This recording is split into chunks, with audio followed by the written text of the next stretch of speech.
The need for foster parents locally in North Carolina and all over the country has been unmet for years. Thompson Child and Family focuses transforming lives through early childhood, family stability, and mental health services. No matter the situation of a child, you can come to Thompson for the training you need to serve them. Discover how you can be a foster parent and make a difference in a child's life. Go to thompsoncff.org or call 704-536-0375.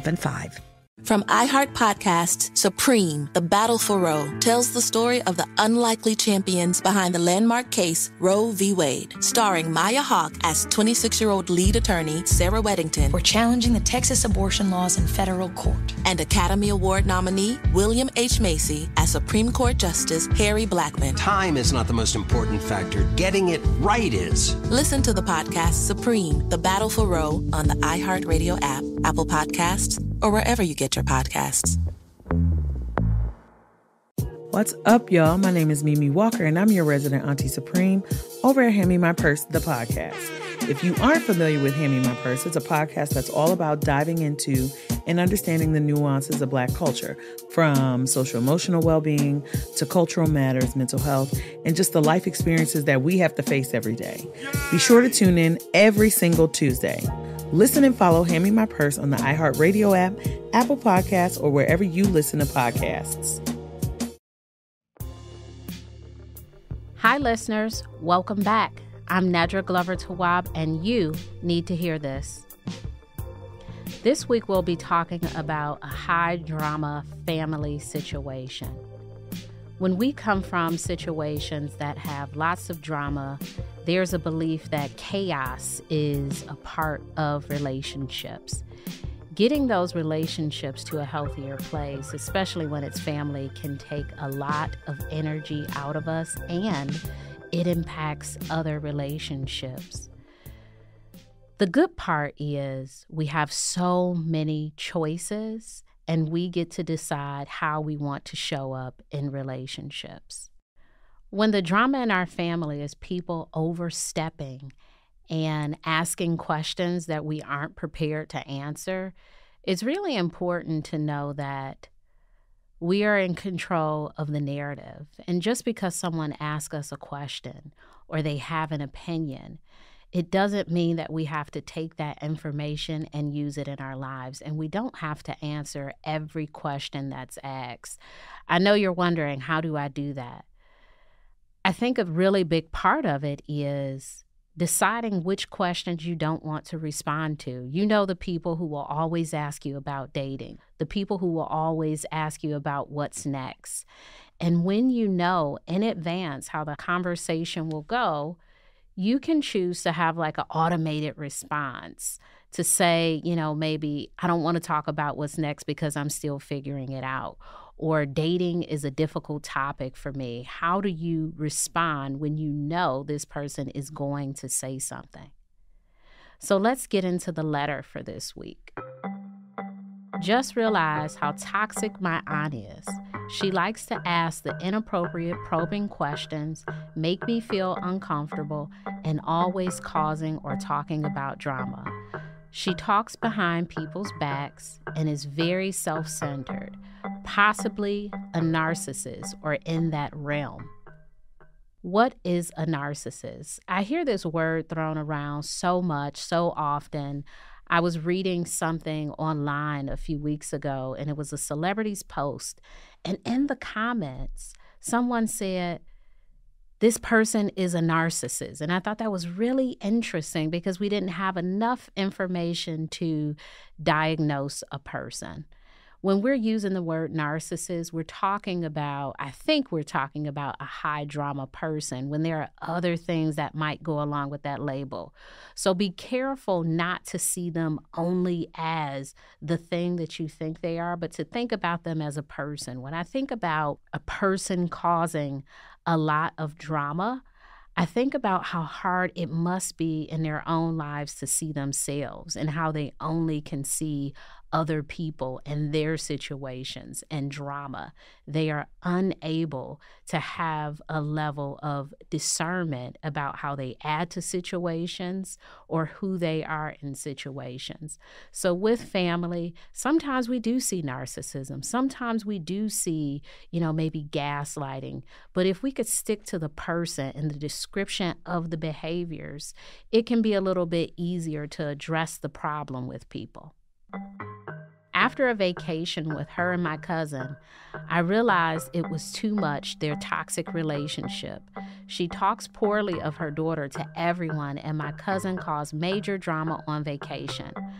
I pulled back, my way of not confronting directly. It's been months, and I am better and at ease, no drama. My sister and I are sure our aunt thinks she is the one not talking to us due to vacation drama, but it's the opposite. My aunt recently sent me a text message saying she missed me and loved me, and it has been a long time since we talked. It was timely as my other cousin, her other daughter, was coming to visit me. I know this was a manipulative move on her end to somehow insert herself. My cousin did say she has no friends due to her toxic behavior. I hear a few things here. I hear that your aunt is not only impacting the relationship with you, but also the relationship with your sister, her daughter, and I'm sure other family members. When this is the case, it is easy for us to gang up on this person and to maybe do it as a way of receiving some support, to do it as a way to be in community around what we're going through. It's helpful and it's also harmful. Your relationship with your aunt is personal, it is one-on-one, and although many people have issues with her, your issue is unique. I wonder if she would understand the situation if it was clearly stated to her your overall problem, not just the situation on vacation. How did you respond to that text? Sometimes no response to people, they're able to create their own story. And it's okay for us to not want to be in relationship with people, but is it okay for us to continue carrying that energy when we're talking about it with, maybe your sister and her daughter and other family members?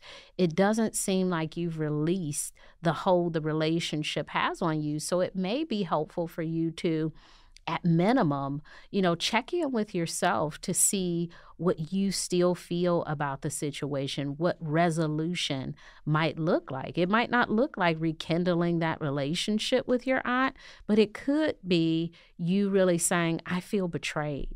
I feel hurt that my aunt is not acting like an elder. I feel upset because she is saying things about me and other people that may not be true.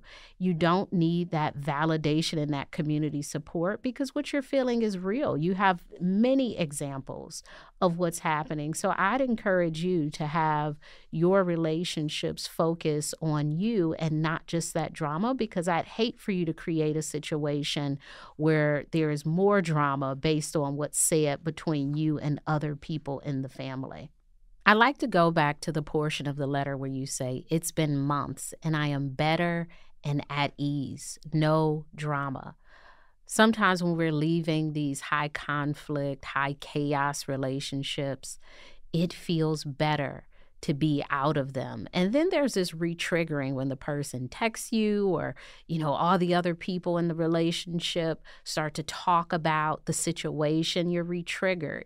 So to maintain that peace, I wonder how can you really get away from the situation? It may not just be having, some protective boundaries with your aunt, but also your sister, also your cousin, and letting them know that I'm trying to be at ease with this relationship and I don't want to constantly talk about my aunt, or I'm trying to be at ease with this relationship and I understand she's still doing things to other people, but I prefer not to hear about it. So it's not just about creating those boundaries in your relationship with your aunt, but also letting other family members know that you're really trying to maintain that peace. And so you may not want to hear about what's happening with other family members.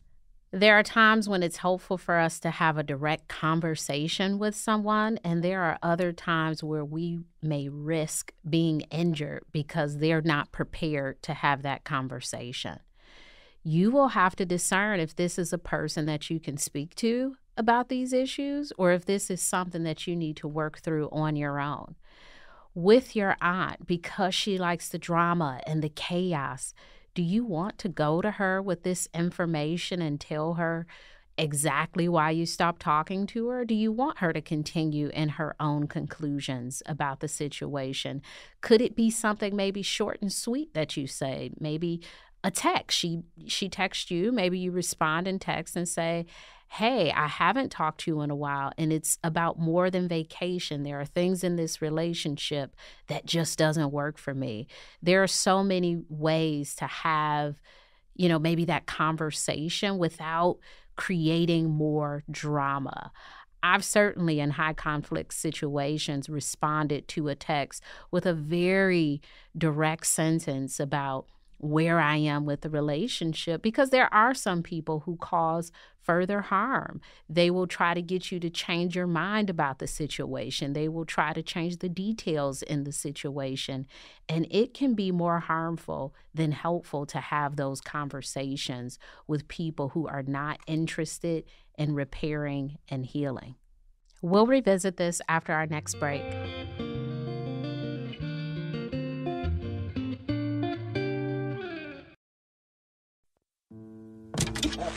Protesters and supporters alike are lined up outside the United States Supreme Court this afternoon as a decision in the most hotly debated case in years is set to be delivered. From iHeart Podcasts, Supreme, The Battle for Roe, tells the story of the unlikely champions behind the landmark case Roe v. Wade. Sir, I graduated the top quarter of my class. We just don't have a spot for you. Starring Maya Hawke as 26-year-old lead attorney Sarah Weddington. We're challenging the Texas abortion laws in federal court. And Academy Award nominee William H. Macy as Supreme Court Justice Harry Blackmun. My chief qualification being, I'm uncontroversial. You know how we both ended up on the Supreme Court? Politics? Damn right. This may be the longest of shots, but it's also the last chance for a lot of women. Time is not the most important factor. Getting it right is. I'm trying to get you to stand for something, man. Now go to it. Listen to Supreme, The Battle for Roe on the iHeartRadio app, Apple Podcasts, or wherever you get your podcasts.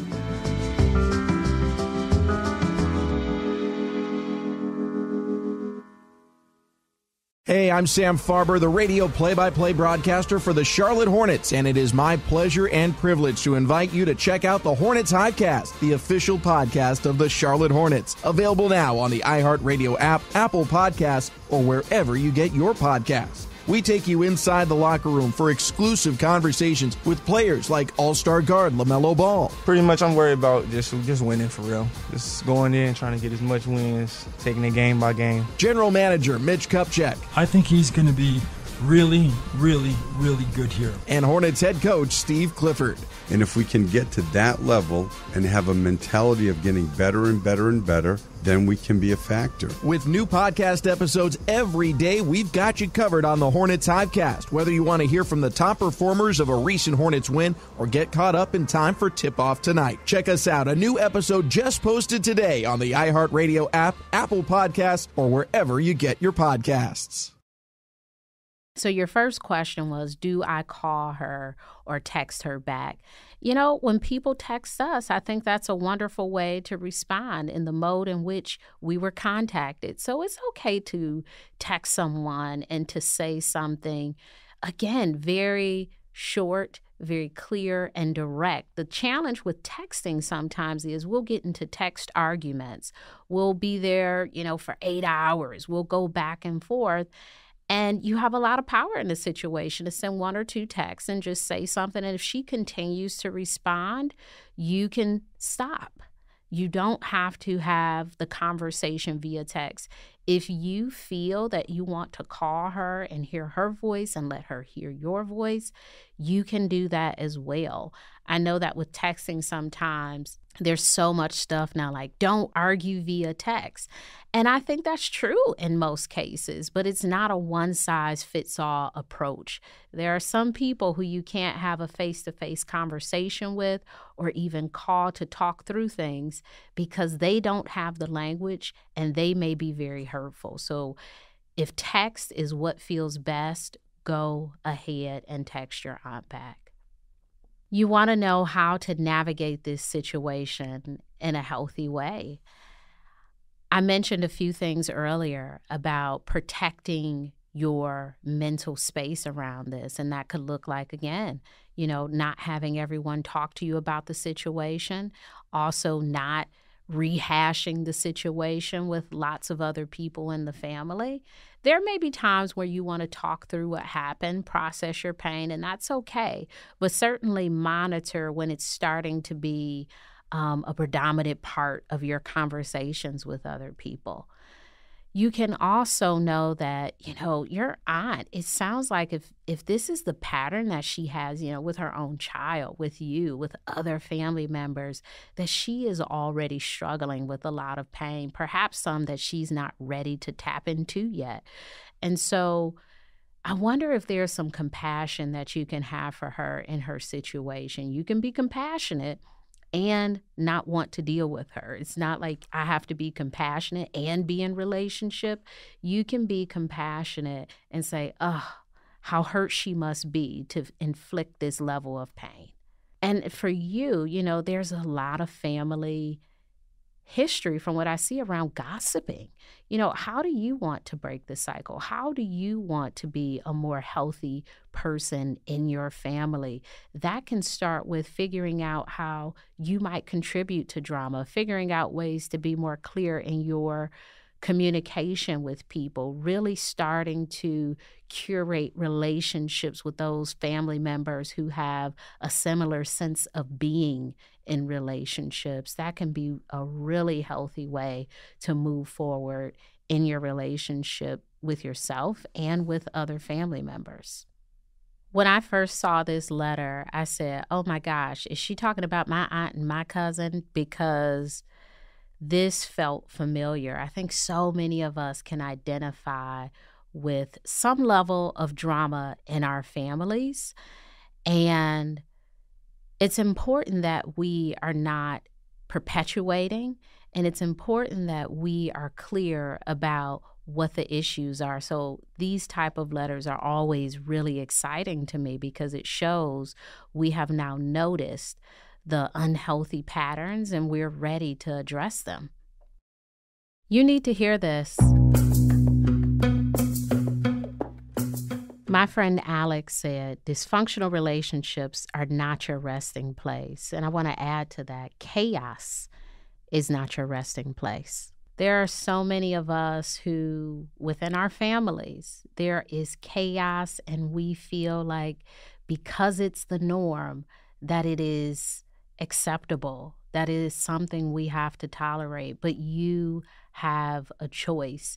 You can decide to be a part of the chaos, or you can step away from it. And it's not always leaving the relationship. It can be changing the way you show up in the relationship, being an advocate for low chaos. Hey, I don't want to hear about that. Please don't tell me anymore. Oops, sound like you're going down the wrong path. You have the option to be the change that you wish to see in your family. You Need to Hear This is an iHeart production hosted by me, Nedra Glover Tawwab. Our executive producer is Joelle Monique. Our senior producer and editor is Mia Dawn Taylor. Send us a voice memo with your questions about boundaries and relationships at youneedtohearthis@iheartmedia.com. Please be sure to rate our show wherever you listen to it and share this episode with someone who needs to hear this. Talk to you next time.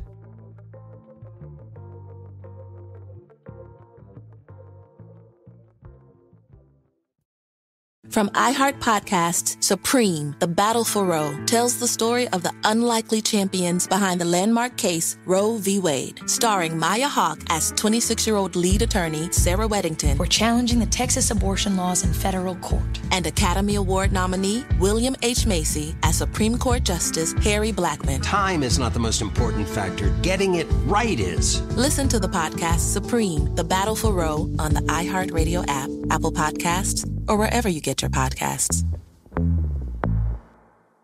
What's up, y'all? My name is Mimi Walker, and I'm your resident Auntie Supreme over at Hand Me My Purse, the podcast. If you aren't familiar with Hand Me My Purse, it's a podcast that's all about diving into and understanding the nuances of Black culture, from social-emotional well-being to cultural matters, mental health, and just the life experiences that we have to face every day. Be sure to tune in every single Tuesday. Listen and follow Hand Me My Purse on the iHeartRadio app, Apple Podcasts, or wherever you listen to podcasts.